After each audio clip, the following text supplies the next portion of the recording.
There's no reason I should have said that. Matter of fact, you should damn well worry, right? Absolutely. Before we get this week underway, it is the new week, right?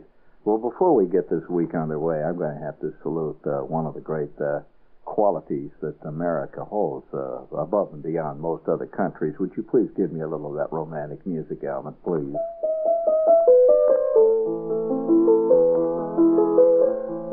Yes, I must salute the American society, of which we are all a part of, for one of the great qualities that it does not share with many other parts of the world. It's a totally romantic country in many very basic ways. And one of the most interesting basic ways of its romanticism is that America is one of the few countries that, we're going to play a little bit there, we have Mr. Toscanini here conducting for us. Yes, that's very good. It's the only country in the world that really believes that it can get damn near anything out of a book. Now, that's a romantic idea. If you can get the right book, everything is going to come together, right? I mean, you know, if you get the right diet book, you're going to lose 175 pounds. You get the right book on sex technique, and your life will be just incredible at that point. That's a romantic idea. Look at my other place. Okay, all right. We're going to use that a little bit later there, Al, please. Just use that a little bit later.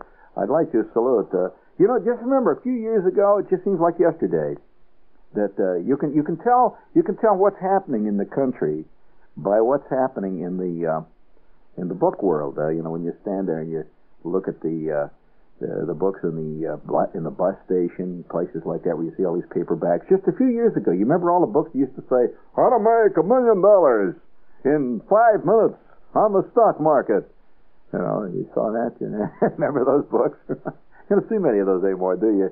There used to be, there used to be others that said, retire with your golden dream with $7,000 a month with a few easy investment tips. Here's a young man who, at the age of 15, became a multimillionaire. You remember those? Great. Now, that was another time. That was called affluence. Already we're getting a little bit nostalgic about the days of affluence. You remember those good old days? My God, great days. In fact,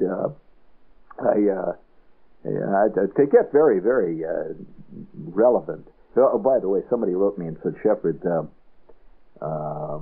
what is the word for this year? It says, every year we have new words. Like a few years ago, the word was groovy. Far out was a couple of years ago. I'd say that this year's word is put it on. Get it on. You can use one or the other, depending on he's really getting it on. That's this year's word.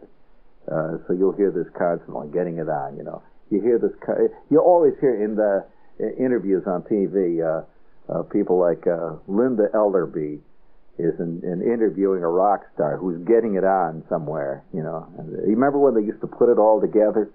Remember that? Well, now you get it on. So that's, I would say at this moment in time, that is the word for today. So if you can get out there in the street and say, "Hey, I'm getting it on," you'll establish your credentials as being, shall we say, in tune, au courant. We refer to the early French there, which has nothing to do with a bun with currents, but it has in a sense. But we don't want to get into that. However, I will say how right at this point that the nostalgia that many people are feeling for the days of affluence is already beginning to settle in. You can see it all around you. But yet, on the other hand, are you aware that places like Palm Beach, places like Miami Beach, Fort Lauderdale, Nassau, places like that. In other words, resorts are having an absolutely unparalleled season. Did you know that, Al? Incredible. and recently there was a study made on that. The guy went down a couple of psychological testing type places, found out that why they were down there was because it's the last hurrah syndrome. That a lot of people figured that.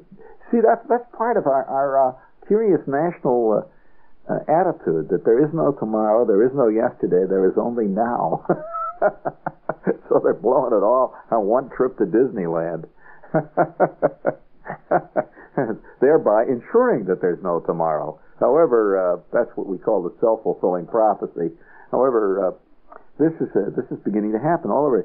That people are really going a little bit ape. You know, do you remember a book that was written, a novel? It was written by Neville Shute, who is an Australian writer. Neville Shute wrote a book that was made into a movie starring, I believe, Gregory Peck and Ava Gardner. Do you know the name of the movie? Occasionally it shows up on television.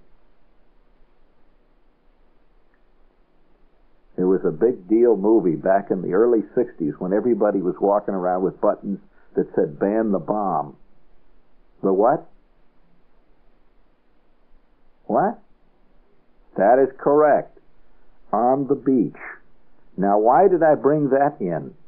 All right, because the opening, because unfortunately the movie kind of glossed it over. If you get your literature through movies, the book was had some stuff in it the movies didn't. Among other things, that here the premise of the movie, of course, was that there was an atom bomb. You see, that had gone off somewhere tremendous, and the entire world was made uninhabitable by a great, vast, moving cloud of radioactive fallout, and whole countries were disappeared like that. And in fact, it was the end of the world, really.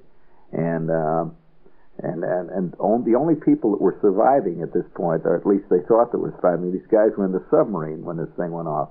So they came up, and all of a sudden they realized that there's no world out there. And they were getting a radio signal. Do you recall a radio signal that seemed to come intermittently? And it turns out that what it was a Coke bottle was rolling around, and it was running into this key and sending a signal. But anyway, what was the point of the whole opening chapters there? What was it about? You know, it was about these people. They knew in Australia that this cloud was drifting towards them, and they had just a few hours or days to live. They knew that it was coming. There was no way to get away from it. So what did they do? They had a fantastic orgy of self-indulgence. One guy went out, he took all his savings immediately, and he rushed out and he bought a Ferrari. And these guys were racing these cars all over the landscape like crazy. Nobody cared anymore. They were blowing up and crashing. And it was just a fantastic scene, and based on the last hurrah principle. So there's a lot of that going around. Now, I would like to salute the change in publishing today. You can follow the world by looking at the what they call the exploit books. So back around 1962 or 63, when we were in the middle of the beginnings of the whole big affluent scene, all kinds of books came out telling you that you could make $12 million, make money on the stock market, how to invest all that money you're making into gold gilt-edged debentures. All that. Those were really big books. And a lot of authors became very big, or at least they seemed to be big. They were being interviewed all over the place on those books. Let's put it this way. The self-appointed expert suddenly appears at any given time, turns out a paperback, sells 12 billion copies, and then disappears. Now, what is the newest one? This is a great one. The Out-of-Work book. It's a workbook, a handbook on how to survive the depression, which they are telling you Almost all these books, by the way, are based on a scare tactic. Anytime you see one of these books, like, for example, a diet book always scares you. It says, it is a well-known fact that anybody that is over 3 pounds overweight will die within 5 minutes of not taking this advice. So you're going to go, oh, God, they read this stuff.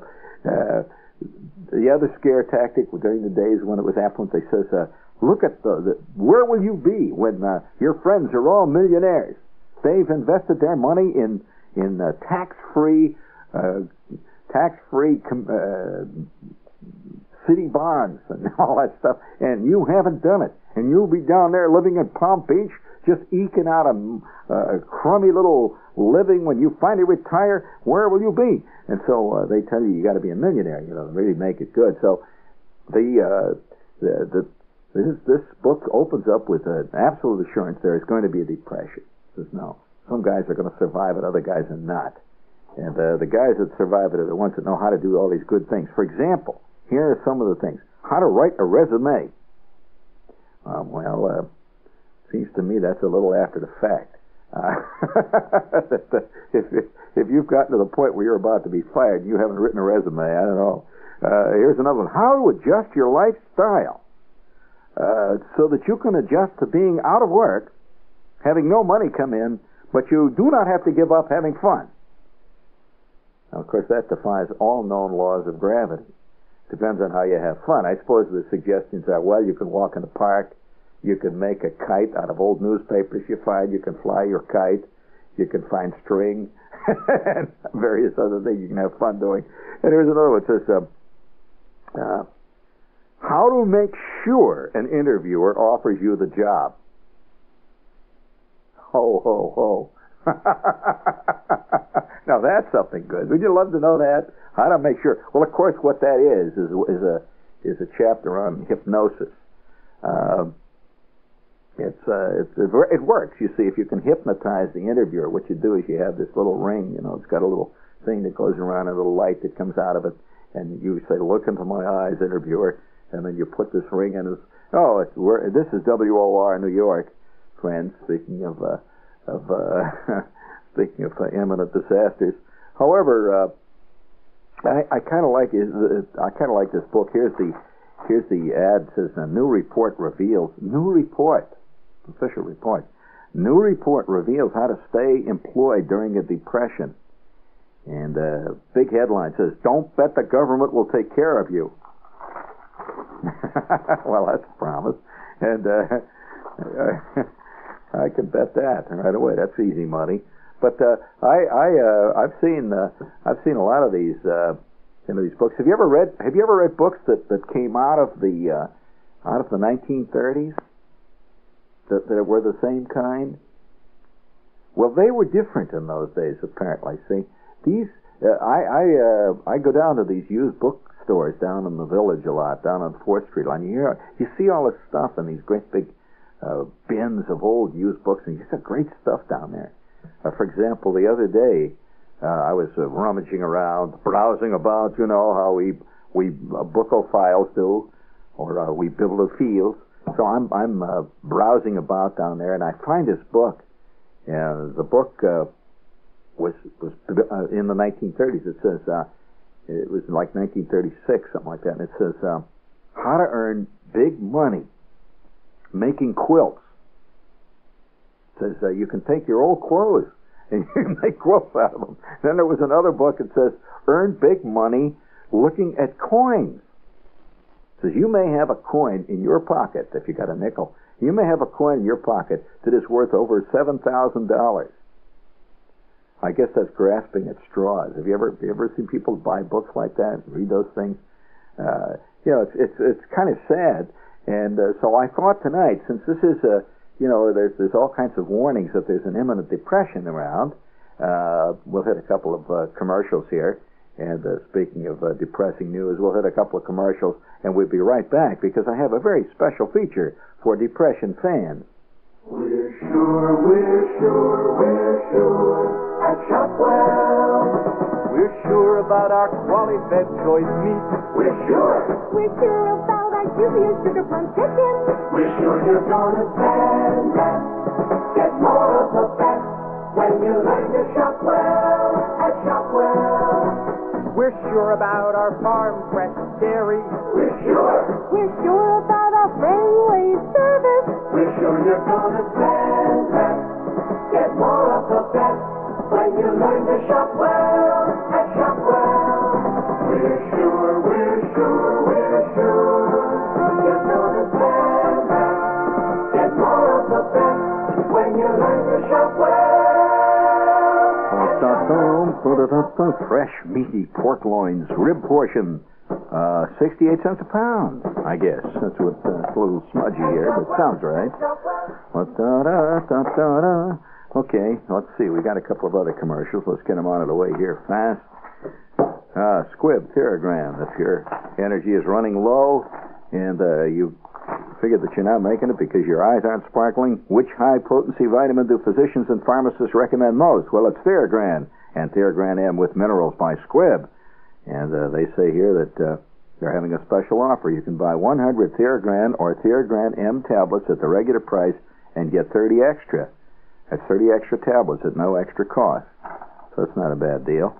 So you can drop by, yes, sirree. It's available at all fine neighborhood Genovese drugstore outlets. And we have another one here. Is that only one Theragram tonight? One Squib? Okay. Let's see what else we got here. Al, please.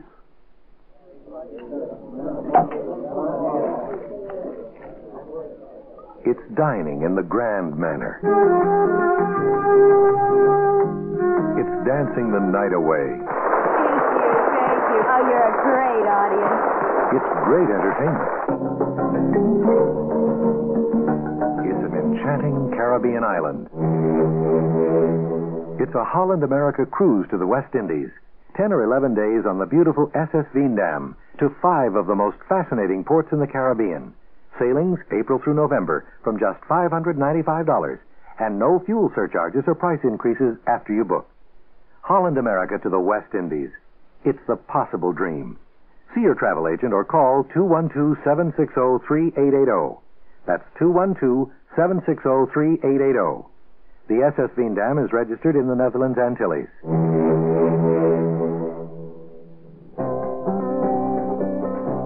We'd like to offer you a rebate of $100, $150, even $200, and you don't even have to buy a car to get it.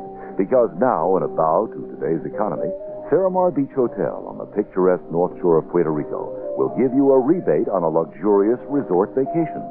Stay with us a minimum of 6 nights between March 1st and March 31st, modified American plan, or take one of Ceramar's regular 6-night packages, and we'll rebate $100 on your total single or double occupancy room bill at checkout, or $150 for triple occupancy, or $200 quadruple occupancy. You can apply the rebate to rooms, meals, green fees on Ceramar's 2 golf courses, tennis, anything. It's a great way to snap out of winter and snap up a bargain.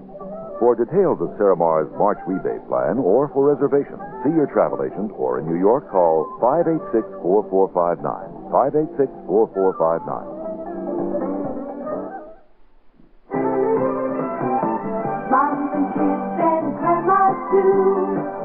Working girls give a cheer. You will find that all good things come together right here. It's a grand union of all good things. Don't worry, I know where we are here. There are some grand buys at Grand Union this week. A fantastic, unbelievable, exciting, titillating sale on genuine, fresh American lamb. Choose your favorite cut at reduced prices. Plus Mott's apple juice at 40-ounce bottles for only 49 cents. And these are good things. Bring it up there, please, Al, please. Big things going on down there. Grand Union. Right. Great song there. That's one of the new rock musicals. Fantastic show.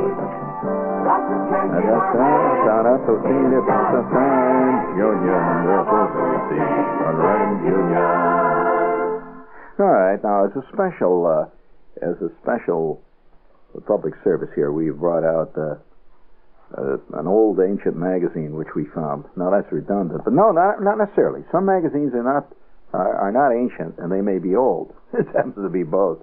And it's a true pulp magazine. And it was published right in the heart of the Depression. The Big Depression, they always talk about, you read the books about and all that stuff. And it was published in 1933. See, it's really great looking, yeah. And it's a railroad magazine, January of 1933. And you want to hear some of the suggestions that they were making in those days to get a job? Now, of course, this was supposedly the greatest world depression the world has ever known, ever since Samson knocked down the castle there with you remember that? The big scene. Shadrach and all those guys. Here's, for example, now, inside this pulp magazine, which was a railroad, pulp stories about the railroad world. To begin with, it was a big fat magazine. Shows you how bad things were. 146 pages and sold for a dime. Wow. I mean, you couldn't, it's a pretty valuable magazine, I guess, right now. They're quite rare.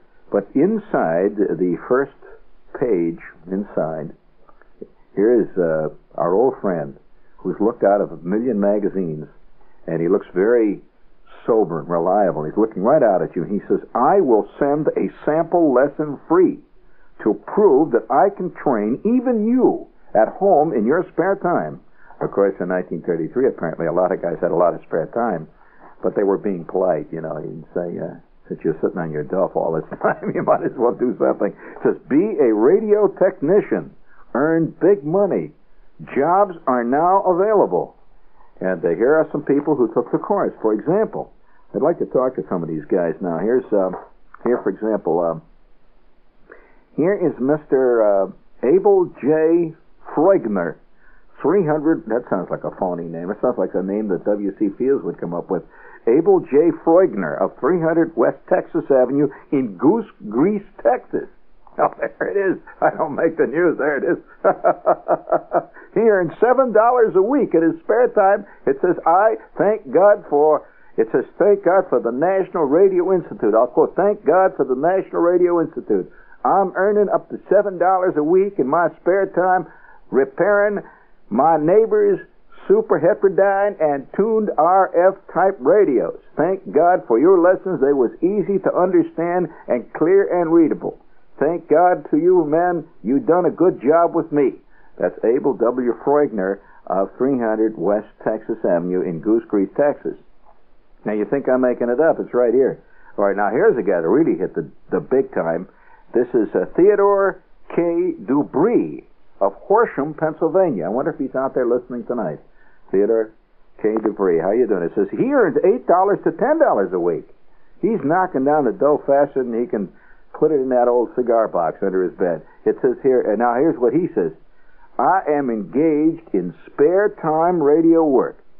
I average from $5 to $10 a week. I often wish that I had enrolled sooner because of this God-sent extra money I am making, in addition to the $12 a month that I get from the government for being on the WPA. Thank God for what you've done for me. Theodore K. Dubree of Horsham, Pennsylvania. Now, see, friends, if you're depressed out there, you're going to have to start pulling yourself out. What is it? Let's see. You pull yourself up by your what? No, it's not your shoelaces. It's something else. You can't pull yourself out of the mud by your shoelaces, for God's sakes. No, this is an inspirational show we're doing here tonight. This is give me a little romantic music. Come on, we've got to inspire the people. Just a little more. Yes. This program is being sent to you tonight. For those of you who are out of work, a little inspirational programming here. You too can earn up to $4 to $8 a month in your spare time repairing superheads, like L.K. Smudge of 217 VZ Street, Hattiesburg, Mississippi. Mr. Smudge earned between $4 and $7 a week repairing superheads in his spare time. He now can afford to smoke cigarettes again that have been rolled in the factory. And, by God, things are moving. Now, do you want to hear another one here? Listen to this one now. Oh, this is great. This I'd love to take this course. See, the trouble with a lot of you is you have no known talent. You know, you gotta have a specialty in the time of difficulty. You know, have you heard of a radiologist being out of work recently? Oh, of course not. You don't know. That's right. Is there any analyst out of work around and you never? Of course not. Who's out of work? Just you, Charlie. just hangs around the office. No specialty at all. You just do office work. Well, here's a specialty now. Headline says, it shows there's a little drama here in pictures. It's like a little comic strip, but it's beautifully drawn. It's in pictures. 1, 2, 3, 4, 5 pictures. And the headline reads, "Who killed him? Could you have solved this mystery?" And here's the mystery. Wealthy Henry Jason lived in his big home alone except for a maid, a gardener, a chauffeur, and a housekeeper. Oh, that's the kind of fantasies they loved back in those days. Noted for his philanthropies, he had no known enemies. The maid reported stumbling over Jason's body when she started to do the dusting in the library. She told the police Jason had had 3 callers during the morning. His lawyer, a nephew, and a stranger. An autopsy showed poisoning as the cause of death. Who was the poisoner? Now, the first picture shows Jason clasping his head, and he is falling down. You see him falling down. He's got this great-looking tie on. He's falling heavily to the ground. The next picture shows the maid opening the door, and she, too, she's going, ah! You could see her hand is over her mouth. And the third picture there, it shows the maid looking frantic, and she sees a man leaving. She sees him, see? And now we see in the fourth picture, boys and girls, we see Jason lying on the floor, and these 2 very official-looking men are looking at the body through magnifying glasses, and they're apparently working on what is called in these cases clues. They're very important in mystery cases. Clues. You can't have a good mystery without clues. Do you agree, Al? And now, in the last picture, we see the same man who was there with the eyeglasses and the little dusting powder. He has a light, and he is examining what appears to be fingerprints. And now, underneath this great little set of drawings, we read this caption: "There was a single clue. A fingerprint on a glass." Now we see 1, 2, 3, 4, 5, 6, 7, 8 fingerprints. It says one of these fingerprints identifies a slayer. Number 1 is nephew. Number 2, attorney. Number 3, gardener. Number 4, maid. Number 5, housekeeper. Number 6, chauffeur. Number 7, and that's blank. It has a question mark. It says stranger. Bum, ba-dum, bum. Number 8 is the slayer. Now, all you've got to do is match that 8th one with one of the other 7, and that shows that you, too, can solve mysteries. It says the police found the stranger to be a philanthropic associate of the murdered man who had no objection to being fingerprinted. Fingerprints of other suspects were obtained without the necessity of making routine prints. The Bureau of Identification at police headquarters ordered the arrest of the slayer immediately after checking several index fingerprints with that on the drinking glass. Study and compare. Who did it? Can you do this? If you can earn big money in the police business. There you are. That's a test. If you can do this. You know, this is very much like those match covers. It says, "Can you draw this? Draw me. Send it in. We'll see if you got any talent." We will tell you if you've got talent. And if you have, you must. After all, Picasso at one time didn't know that he was going to be Picasso. He was just a kid walking around eating Tootsie Rolls. But his talent surfaced, and look at him now. Well, all right. Here we got here. It says 53% of all U.S. identification bureaus employ trained operators.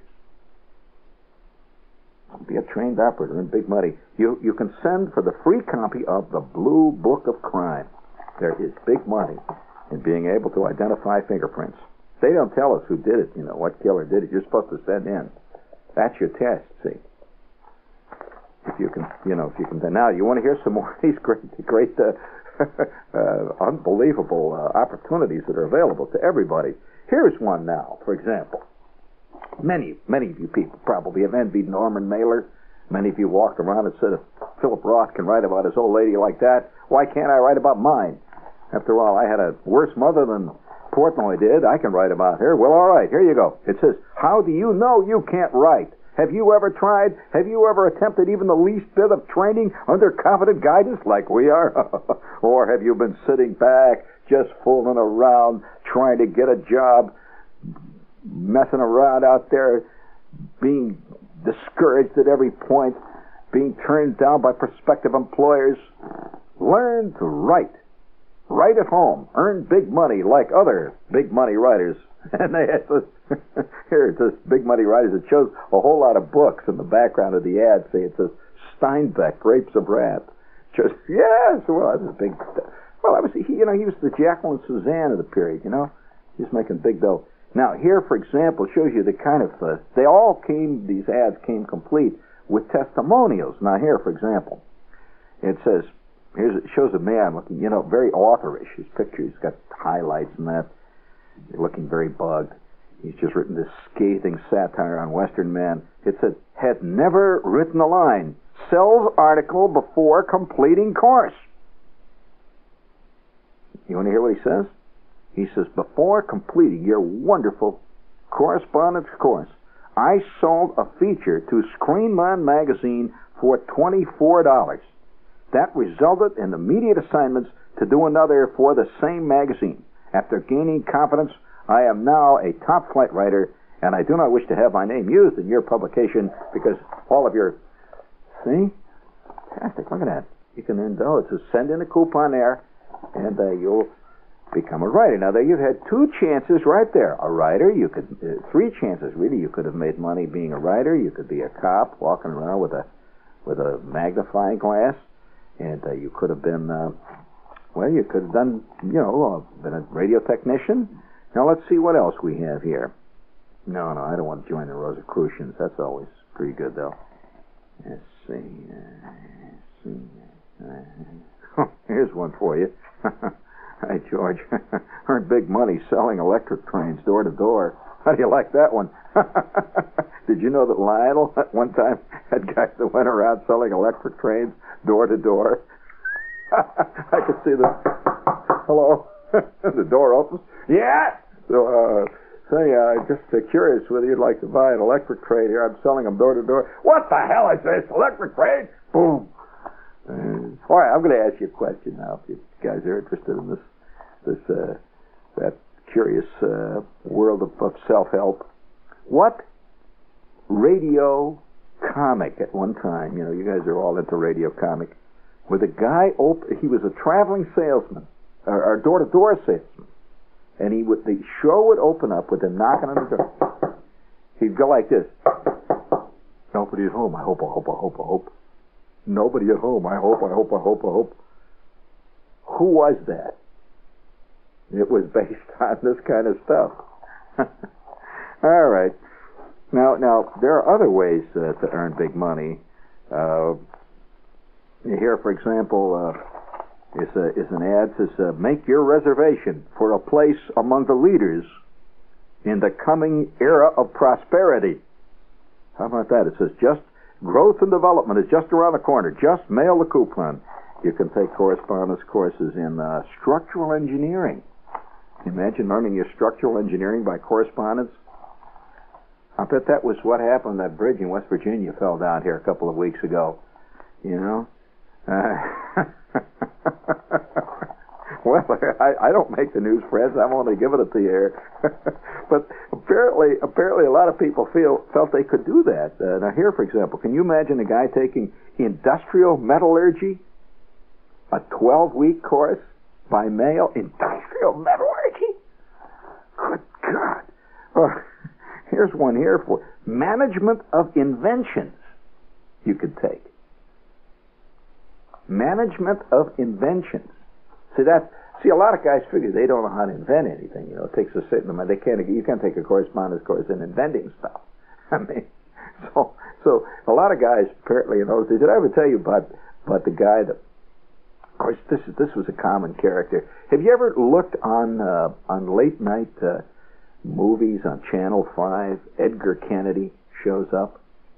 Well, Edgar Kennedy was the shorts that he made, while not, you know, nobody ever talks about them. Nobody ever mentions that they're as good as Laurel and Hardy or they're as good as Charlie Chaplin, anybody else. They just were Edgar Kennedy shorts.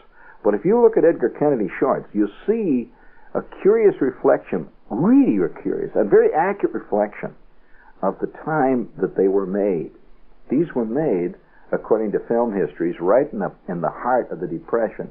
And if you watch it, Edgar Kennedy is always out of work, and he's always and his brother-in-law's living with him, and his sister's living. Her hair is always up in curlers, and the brother-in-law's a slob, and he's always going down and getting his relief check.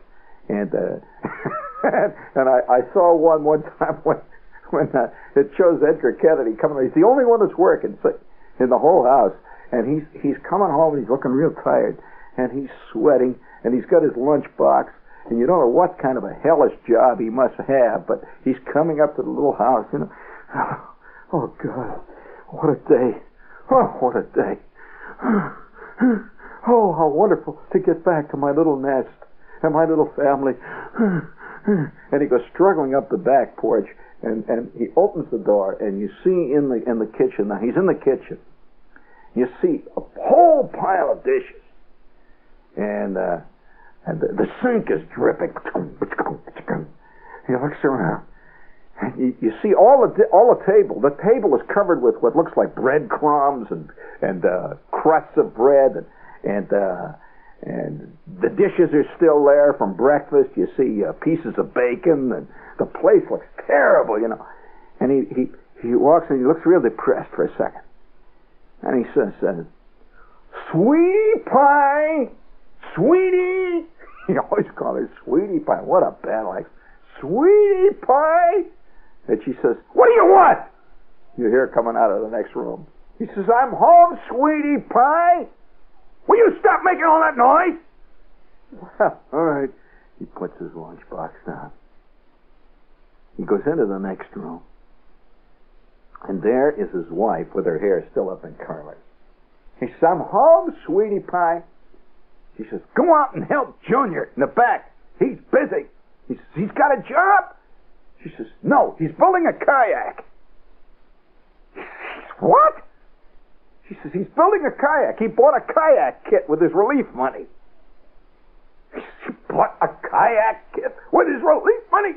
When I'm paying the rent on his house, all I can do is to buy bread and keep us together. And Junior bought a oh! And he runs out. And you see Junior out there, out in the back by the garage. He's got a kayak, and he's got it half built. Did you see that one? It's a great one. Well, anyway, looking at these sad ads of people sending in these obviously with great hopes, clutching at straws, sending in the coupon to earn big money as an industrial metallurgist in 12 weeks. I mean, doesn't it sound sad to you?